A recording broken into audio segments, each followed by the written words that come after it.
नाजरीन अस्सलाम वालेकुम। IND टुडे न्यूज़ में आपका खैर मकदम करते हैं।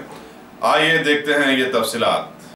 सदर मजलिस व रुकन पार्लियामेंट बैरिस्टर असदुद्दीन अवैसी ने आज असम्बली हल्के याकूतपुरे के तहत सालम चौक भवानी नगर में मुफ्त मेगा हेल्थ कैंप का इफ्तिताह किया। इस कैंप से जिसमें अवैसी हॉस्पिटल और असला हॉस्पिटल के सीनियर और माहिर डॉक्टरों ने हिस्सा लिया, सैकड़ों अफराद ने इस्तेफादा किया। मरीजों में मुफ्त दवाएं भी तकसीम की गयी।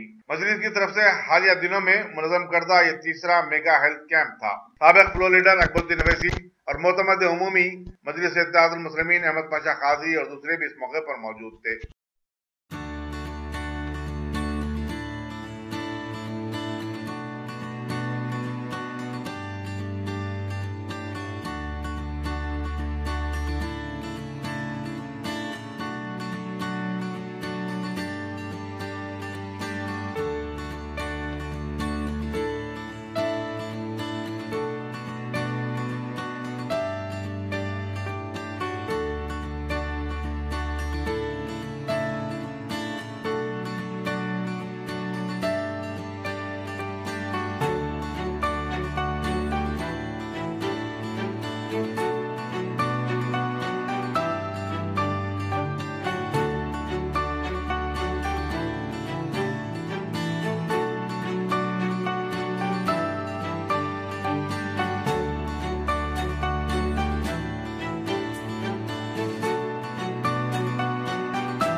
अगर आपने हमारे चैनल को सब्सक्राइब नहीं किया है तो आपको यहाँ सब्सक्राइब बटन दिख रहा है, उसे क्लिक करिए और सब्सक्राइब कीजिए और साथ ही साथ बेल आइकॉन को भी क्लिक करिएगा, जिससे कि आपको ताज़ा अपडेट मिलते रहें।